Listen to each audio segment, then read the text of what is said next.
every story appears ordinary till you see the core side of it. And what you're looking for is the story behind the news. We bring it to you from Lagos, the commercial capital of Nigeria. Giving you all sides and political stories round the clock.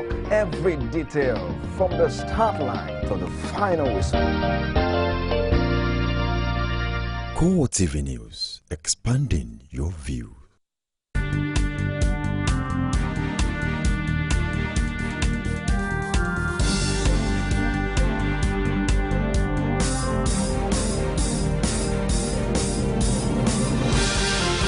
It's a beautiful Monday evening here in Lagos. Good evening and thank you for joining us on CoreTV Primetime News. I am Nifemi Oguntoye in our top stories. Former President Goodluck Jonathan visits President Muhammadu Buhari at Aso Rock. .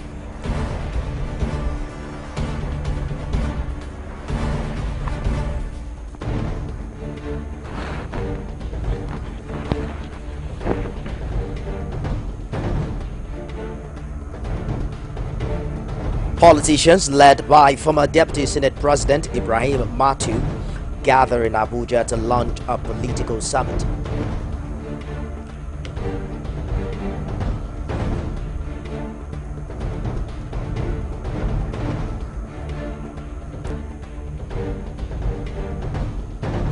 A federal high court sitting in Abuja reserves ruling on an application for overseas medical treatment for former NSA Sambo Dasuki till Tuesday, November 3rd.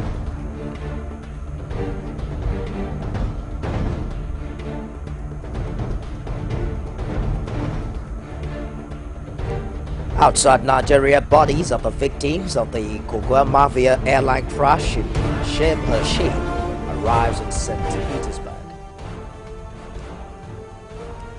Glad to have you join us tonight. Former President Goodluck Jonathan showed up at the presidential villa on Monday to meet with President Muhammadu Buhari.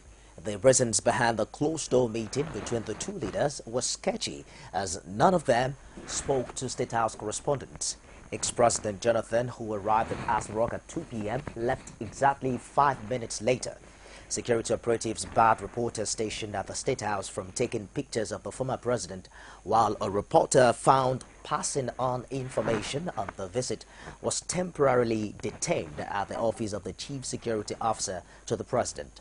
Former President Jonathan was recently in Tanzania at the head of a 33-member Commonwealth Election Observer Mission to monitor general elections in the East African country. A senior advocate of Nigeria, Lawal Rabana, has asked President Muhammadu Buhari to urgently announce the Attorney General of the Federation in order to further enthrone the rule of law and uphold the judicial process in the country. The former Secretary General of the Nigerian Bar Association noted that since the Attorney General is the only portfolio mentioned in the Constitution, it behoves on the President to name the occupier soonest, as there are many bilateral agreements and prosecutions to be done on behalf of the federal government. The office of the Attorney General is a very key office which the framers of our Constitution in their wisdom specifically created in the Constitution. It is the only ministerial portfolio in the real sense of it that is specifically mentioned. So in compliance with the Constitution, every government in Nigeria must have Attorney General. You may not have Minister of Education, you may not have Minister of Water Resources, you may not have any minister, but that of Attorney General is specific. And therefore, for those of us in the legal profession, we think when you leave that office vacant for so long, it has a lot of wide-ranging implications.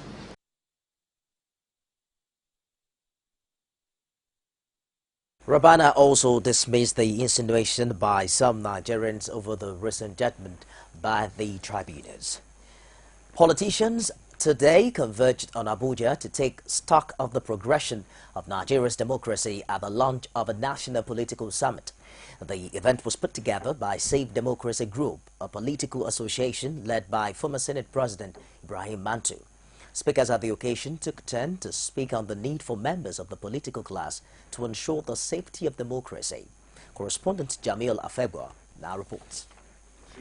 Nigeria has successfully moved on democratic governance for about 16 years, and the need to access the successes or failures with a view to making amends where necessary cannot be overemphasized. This brought eminent Nigerians, political party leaders, and the diplomatic community to a gathering in Abuja on ways to sustain the current democracy. So the wisdom of those who put together the National Political Summit, I can only salute their intellectual mobility and sagacity. And I want to believe that what we are starting today, by the grace of God, will outlive us. SDG Africa aspires at all times to be an alternative force for deepening and sustaining our democratic culture and ensuring that politics is played by the rule and that the principle of internal democracy is fully entrenched among our political parties. Speakers at the occasion did not hold back on extolling the virtues of the group, while political leaders lauded the new government's drive towards ensuring stability on the political waters. All we seek to do is to, look at the last 16 years and gather like a progress report on where has this democracy taken us to. Well, I think it's an excellent development, and it's a sign of the fact that our democracy in Nigeria is maturing. The highlight of the occasion was the unveiling of the group's logo. The logo of the National Political Summit for the sustenance and deepening of democracy and for the practice of principles and practice of democracy in Nigeria and indeed Africa at large. The political class, through the coming together under the group, has decided to ensure the safety of democracy in Nigeria, something hailed as worthy. Political scene is taking proper shape, is gradually coming to terms with the reality of democracy, with the reality of situation, and thanks to the last election, where we have give and take among the presidential contenders. So the political terrain is getting better. With its first summit coming up between January 25th and 26th of 2016, the Save Democracy Group, which was established in 2014, is said to be the bridge builder between not just political parties, but also political stakeholders in Nigeria for the advancement of democratic values. Jamil Afegwa, CoreTV News, Abuja. Reactions have continued to trail the confirmation of the ministers by the Senate.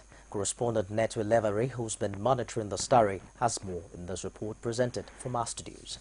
When President Muhammad Buhari addressed Nigerians at the 55th anniversary live broadcast, he expressed his concern over the anxiety of most Nigerians on the ministerial list, which so many stakeholders, especially the major opposition party, PDP, condemning his administration as slow. President Buhari's response was simply that he believed in a slow and steady approach to governance. Fellow Nigerians, there has been a lot of anxiety and impatience over the apparent delay in announcement of ministers. There is no cause to be anxious. Our government set out to do things methodically and properly. We received the handover notes from the outgoing government only 4 days before taking over. With the eventual confirmation of the president's men by the Senate, which was not without a dramatic session, these analysts have called on the confirmed 2 members of the Buhari cabinet to get to work as Nigerians await quick result and visible improvement in the polity. Well, there is serious work to be done by the newly confirmed ministers. They should start working immediately. We've spent a lot of time waiting for ministers to come in. Now they are there. They should hit the ground running. There is a lot to do. Nigerians are impatient. We are in a hurry. Yes, we are an impatient lot, and we want things to be done. And a lot of roads had gone in the past, so there's a lot of repair work for them to do, and as well as new development programs to be initiated and executed. These are some of the major expectations that Nigerians will be expecting from the newly appointed ministers and the Buhari regime, to put in place the necessary policy framework that will bring a tremendous improvement in their lots and conditions. Since the ruling All Progressives Congress APC rode on the change mantra and its campaign promises to win the elections, political observers say they are keen on the minister's performance with 2019 in sight. The statement credited to President Muhammadu Buhari on the perilous financial situation of the country has continued to generate reactions, with the People's Democratic Party berating the president for, according to the party, demarketing Nigeria. Correspondent Sarah Ayeko went round town to sample people's opinions on the issue. She has more in this report. Well, I understand we'll bring you details of that story later on. Well, since the confirmation of former governor of Ekiti State as minister, different factions of the APC in the state seem to be closing ranks, with a general meeting which they didn't hold for a long while. One of the resolutions of the party now is not to partake in the December 19th local government election under the chairmanship of retired Justice Kayode Bamishile, who's been accused of being a card-carrying member of the PDP. Rashid now reports from Ekiti. The Ekiti State chapter of the All Progressives Congress has been enmeshed in factional crisis after losing the June 21, 2014 governorship election. But with the confirmation of former Governor Kayode Fayemi as minister, the party seems to settle all rifts, hence defying torrential rain to hold a general meeting that brought all interest groups to the table in Ekiti. For some time now we have not been able to meet. We thought it's the right time to come together, review our mission and our vision. As one of its resolutions, the APC says the party will not contest the December 19th local government election, citing partisanship of the Justice Kayode Bamishile-led EXIAC. We are not going to participate in an election under the Justice Kayode Bamishile, who is a member of PDP. Deputy chairman of the party and former governor of Ekiti State, Segun Oni, has called for the resignation of the Ekiti State Electoral Commission. People whose names have been found on the registers of political parties. It's a matter of honor. Such people should even we throw in the towel. We are not, it is not a matter of politics. It is a matter of decency. While Nigerians wait for the announcement of portfolios, the newfound unity of the APC in Ekiti State will soon be put to test in few weeks to come. Rashid, CoreTV News in Ekiti. We have correspondent Sarah Ayeko's report now on the reactions trailing Mr. President's speakings about the state of the nation's finances. The president's recent announcement to the world that the nation, with its abundant and natural resources, is bankrupt and cannot pay cabinet ministers shocked many Nigerians. For the PDP, which spoke through its National Publicity Secretary, Olisa Metu, the president has only helped in demarketing the nation to investors, and both local and foreign. But for these Nigerians, the president is only doing his job. Buhari has the right and to do whatever he wants to do. You can't move an economy without the past regime to know what is going on. So I supported what the president said concerning the process. So there's nothing bad in it. She should go back to the past regime and find out the problem. So our president, let him do his work. Because you know that people are lose this and your money, my money. They have lose it. So allow the president, let him do what he wants to do, and we let Nigeria give him chance, at least for 1 year before everybody complain about him. Let's just give the president the time, you know, as he has elected people. Now the screening is ongoing. So after the screening, let's see a settled ministerial positions. They, however, advised the president to quickly get his cabinet up and running. But I would also advise Buhari to sit down and tap into industries they could make the money from and get Nigeria working. I personally am living in Nigeria. If I can also day to day to make money to live, I believe our government can do something to sustain us. We are all smart Nigerian citizens, and I believe by the grace of God, Nigeria will go. So what I think the government should do now is to empower the small-scale industry, the bank of industry, the SMEDAM, and others like that, other facility, other, what they call it, just to make sure that they empower the entire public. I get in it on what they can be doing. I get in. Push in money out and encourage people to collect soft loan with at least 0% increment. While the controversy continues on the true state of the economy, many Nigerians hope for better days promised by the Buhari administration. The National Orientation Agency plans to circulate local translations of the 1999 Constitution to all nooks and crannies of the country in an effort to promote understanding of human rights among Nigerians. Director General of NOA, Michael Mary, disclosed this when he visited the Executive Secretary, National Human Rights Commission, to fine-tune areas of partnership between the two organizations. NOA spokesman Paul Odenyi Kotsumeri has said that the translation of the Constitution was informed by the fact that many Nigerians remain unaware of the rights and are therefore ill-equipped to demand their enforcement. He said NOA was working with the Commission to promote human rights in Nigeria, adding that the agency's staff were being trained to enable them to perform that function. The Commission's Executive Secretary, Ben Angwe, for his part, disclosed that it has a target of achieving 80% human rights awareness in the country by the end of the year. A federal high court sitting in Abuja has fixed November 3 for ruling on an application filed by the former National Security Advisor, Sambo Dasuki, seeking to travel abroad for 3 weeks to treat an undisclosed ailment.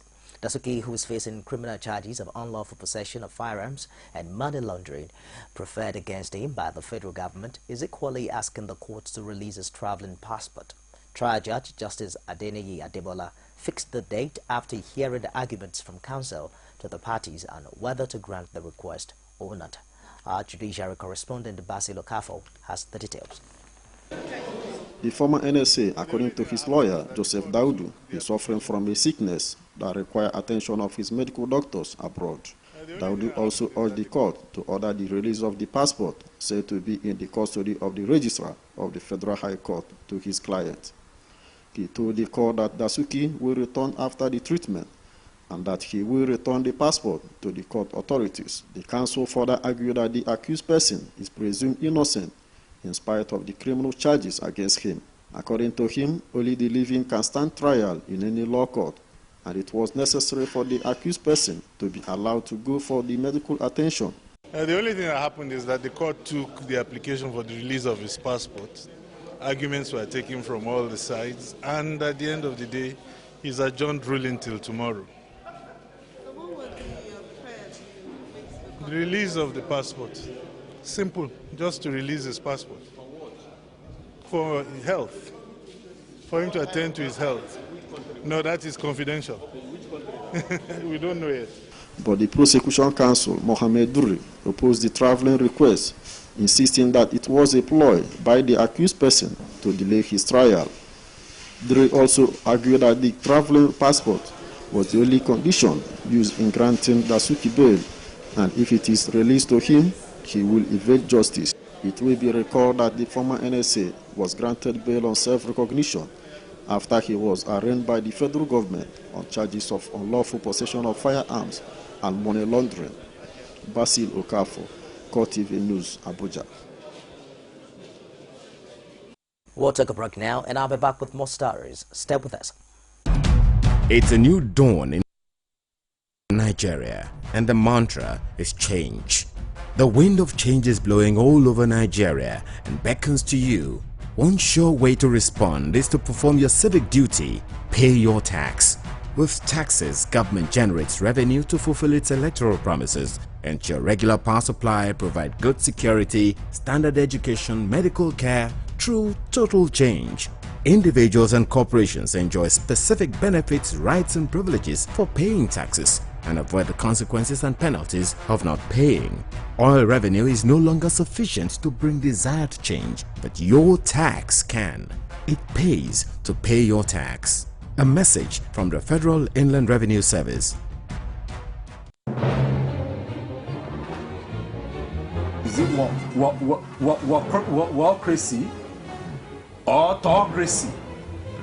Or what type of crazy is that? Except crazy. News making the headlines. Black Maria is to carry criminals, trading looters that are in government today. Sometimes it gets confrontational. Slap you in the face. Excuse me, don't put words into my mouth. Whatever it is that will bring our military to disrepute, I say to hell on Core Digest. I want to know why I should be believing them. Every weekday, we bring all of these together and take them to the court of public opinion. Everybody has the right in Nigeria. Where you are the judge.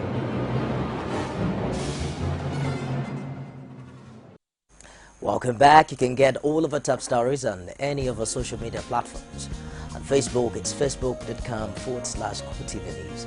Our Twitter handle is at CoreTV News NG, and we're streaming live on YouTube. It's youtube.com/CoreTV for the space and news.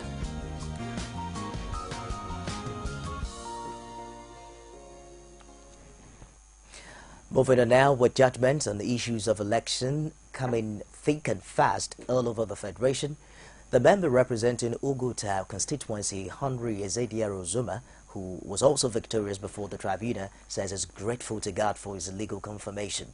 He also promised the people of his constituency and the state that he will do his best after his victory has been legally validated.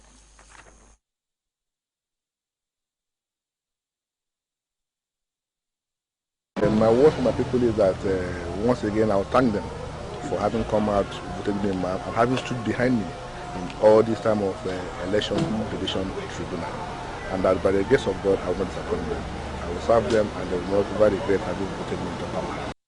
In Lagos, Governor Akinwumi Ambode has inaugurated the newly appointed chairman, executive secretaries and members of some boards and commissions of state agencies, with a charge on them to see their appointment as a call to service and give extraordinary efforts to move Lagos forward. Ambode, who recalled that the State Executive Council was inaugurated 2 weeks ago, said the inauguration of the new appointees coming just after the leadership retreat organized by the state for commissioners, special advisors, body of permanent secretaries and some heads of agencies are all geared towards avoiding a vacuum that can impede timely and smooth policy implementation process. The governor said that as public officials, the new appointees must have it at the back of their minds that they shoulder a great burden which calls for a high sense of responsibility and sacrifice. Meanwhile, in a bid to revamp the Lagos State Traffic Management Authority LASMA for improved performance and better relations with the public, the state governor Akinwumi Ambode today approved the appointment of retired Inspector General of Police Christian Akioja Olakpe as the new Chief Executive Officer of the agency. The appointment of Olakpe, according to a statement signed by the Chief Press Secretary to the Governor Habib Aruna, is in strong response to the consistent complaints by the public on the institution on the situation of traffic on the streets of Lagos. Olakpe is a graduate of Sociology and Anthropology from the University of Nigeria, Nsukka, and the National Institute of Policy and Strategic Studies, Kuru, Jos.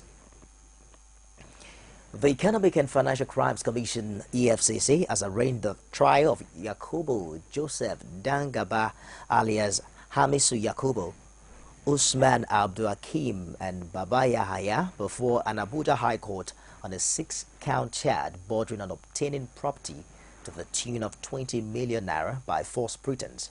The accused persons pleaded not guilty after the case was brought before them. And after listening to both counsel, Justice Musa granted the accused persons bail in the sum of 10 million naira each, with one surety in like sum, before adjourning the case to November 16, 2015 for hearing. The police command in Kano State says it has killed 2 suspected rustlers, recovered 441 cattle and 81 sheep in Fagore Forest, in Dagowa local government area of the state. The State Police Commissioner Mohammed Kassina disclosed this while presenting the animals to Governor Abdullahi Ganduje at the forest. He said the suspects were killed during a gun battle between the bandits and the Special Anti-Cattle Rustling Squad on Sunday. The commissioner said the police have also recovered another 381 cattle, 46 sheep and 2 dogs at Gomo village, Sumala local government area of the state. Gaduje said the committee set up by the state government to return the animals to owners had so far handed over 245 cattle to their owners. Meanwhile, the police command in Akwa Ibom have confirmed the attack by militants at T-Junction in Itu local government area, which occurred on Saturday. The police public relations officer in the state, Cordella Nwawe, confirmed the attack but denied the reported casualty figure. Nwawe said that the command has already mapped out strategies to curtail such attacks by militants in the future. She said the command has also reached out to commands in other states to block their waterways against militants' infiltration into Akwa Ibom. However, a resident of the area, one Moses Phillips, disclosed that the gunmen suspected to be militants killed 2 middle-aged women and injured many others at the markets during the attack. A witness in the ongoing trial of a former governor of Gombe State and 7th Senator Danjuman Goje, Shehu Mohammed Atiku, has told the Federal High Court Gombe that the ex-governor forged the resolution of the House and collected 5 billion naira facility from Access Bank. Atiku, while testifying, told the court that as the admin officer of the House, he chairs a management committee, keep the record of the House proceedings and maintain its records. However, the court had to cut short the proceeding and adjourn for further hearing owing to the fracas that ensued as suspected political thugs invaded the court premises and disrupted the proceedings. You're watching CoreTV Primetime News. Business is next. You can now watch CoreTV News live from anywhere in the world on our website www.coretvnews.com. Click on Live TV on our website and watch us live. And welcome to CoreTV Primetime News. To follow us on Twitter, click on Twitter icon on our website. On Facebook, click on the Facebook and YouTube to see all our previous news production. You can also watch us live on YouTube. Click CoreTV, leave a space, then News. CoreTV News, our 24-hour news station.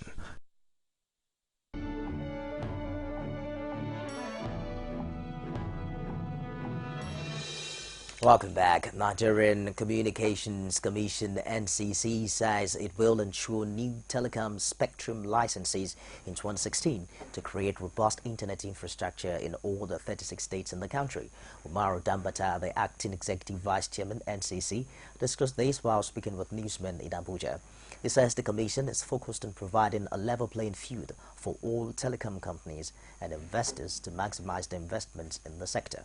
Dambata added that this will increase investments, expand broadband services, as well as driving economic growth and development in the country. The NCC boss said the overall target is to raise the sector's contribution to Nigeria's GDP to 25% from the present 10%. Outside Nigeria now, the first plane produced, rather still talking business outside Nigeria, the first plane produced by a Chinese government initiative to compete in the market for large passenger jet lines has been unveiled in Shanghai. The Commercial Aircraft Corporation of China, COMAC, showed off its twin-engine C919 with a range of up to 5,555 kilometers in a ceremony attended by some 4,000 government officials and other guests at a hangar near the Pudong International Airport. COMAC chairman Jin Zoglong said the aircraft will make its first flight in 2016. China's aviation market is growing fast but relies on Boeing and Airbus aircraft. The ruling Communist Party, however, wants to claw back some of the commercial benefits that flow to foreign suppliers. To other stories outside Nigeria, the first set of bodies from a plane crash in Egypt in which all 224 passengers, most of them Russians, died over the weekend has arrived now in St. Petersburg early this morning aboard a Russian government plane. The crashed Airbus A321 plane operated by Russian airline Kuglamavia was carrying holidaymakers from the Red Sea resort of Sharm el-Sheikh to St. Petersburg when it crashed in the Sinai Peninsula on Saturday morning. Russian officials have said the plane likely broke up in mid-air, but have stressed that it's too early to draw conclusions from this. Russian news agencies reported that a first IL-76 Emergency Situations Ministry plane flew into St. Petersburg Pulkovo Airport a little before 6 a.m. local time, carrying 144 bodies. The ministry said the next plane carrying bodies will leave Cairo on Monday evening for St. Petersburg. On arrival, the first bodies were loaded onto stretchers and carried into a large white lorry waiting on the runway at Pulkovo Airport.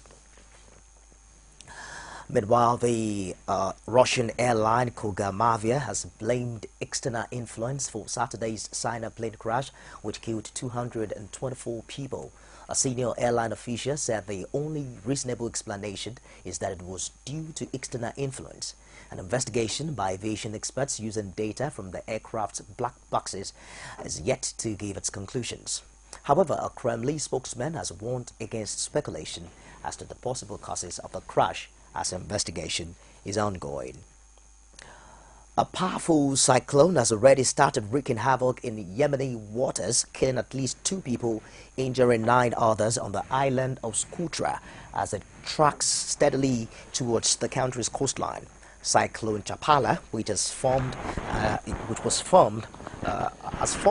in the Arabian Sea, destroyed more than 100 homes on the island on Sunday, while also uprooting trees and sinking fishing boats. The U.S. Joint Typhoon Warning Center, JTWC, reports that Chapala is expected to make landfall at 6 GMT on Tuesday morning. The JTWC added that the storm system is tracking a path that will take it close to the Yemeni port city of Mukalla, which has a population of about 300,000 people. Socotra's island is situated in the Indian Ocean, about 368 kilometers off the coast of Yemen's mainland. And now to top stories making headline in the world of sport.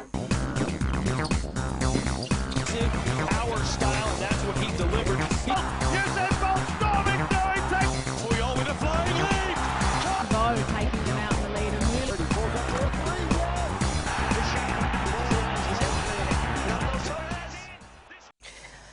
On sport now, the Nigerian Football Federation has advised former Nigerian international player Olusegun Odegbami to stop his campaign of calumny against the NFF and prominent Nigerian football figures and face up to the reality that he undid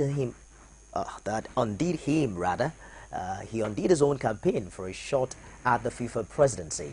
Former Green Eagles captain Odegbami failed to secure the statutory 5 nominations needed to put him on the ballot for next year's FIFA presidential election and has been relentless in throwing salvos against the NFF and prominent figures like Amos Adamu and Orji Uzo Kalu. Yahya Kwande, also a ranking member, also of the opinion, a ranking member of the House of Representatives, said the onus was on Odegbami to secure his 5 nominations outside NFF's endorsement.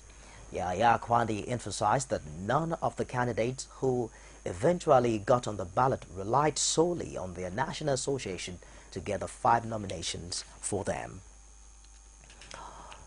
Golden Eaglets coach Manuel Amunike has described Sunday's 3-0 win over Brazil in the quarterfinals of the FIFA Under-17 World Cup in Chile as a massive boost to the team's title aspirations.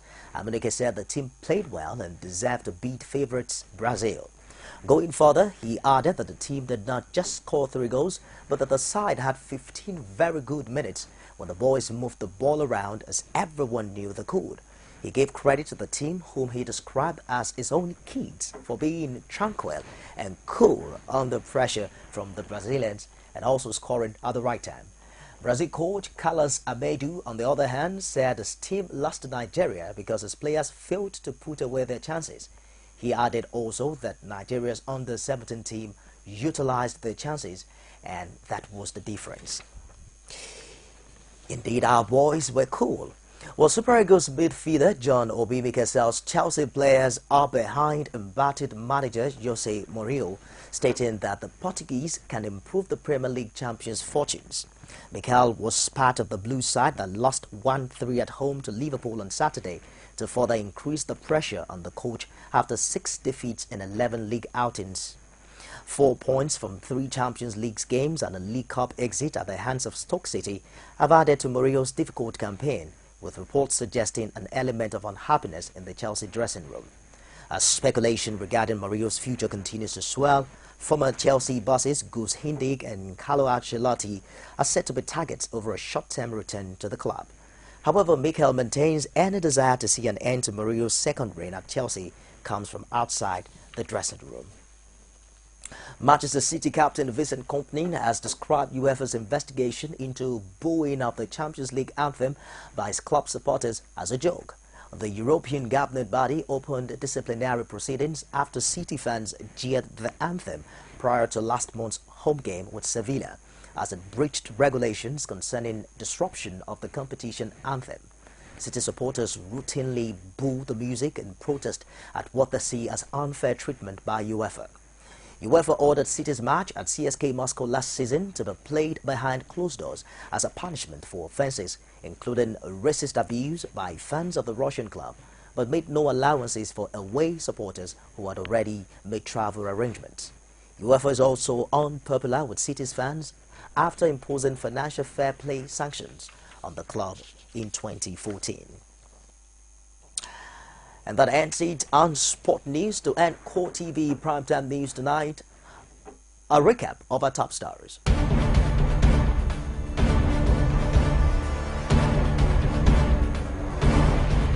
Former President Goodluck Jonathan visited President Muhammadu Buhari earlier today at the Aso Rock.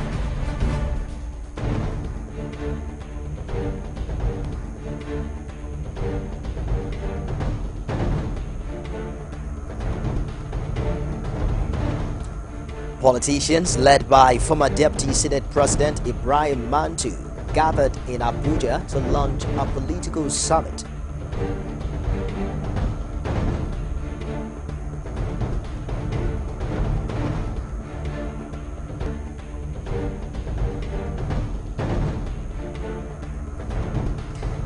A Federal High Court sitting in Abuja has reserved ruling on an application for overseas medical treatment for former NSA Sambo Dasuki to Tuesday, November the 3rd.